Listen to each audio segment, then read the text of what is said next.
Hello, welcome to the bass lick in every key series. In this series we are taking one lick or one part groove and running it through all 12 keys. It's a great way to truly master it, building your technique, improving your ear and getting comfortable all over the fretboard. So let's get started. Major chord lick number 7.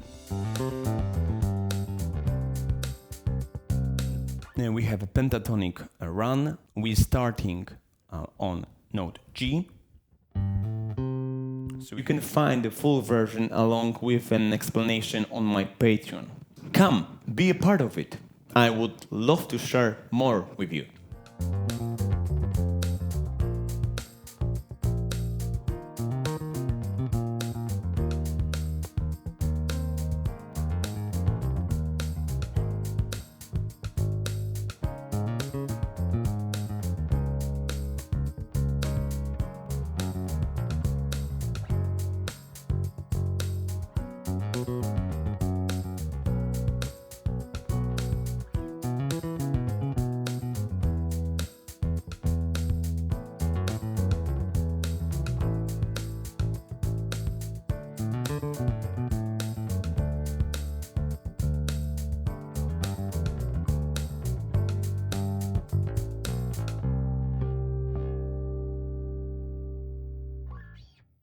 Okay, hope you enjoy. See you in the next video.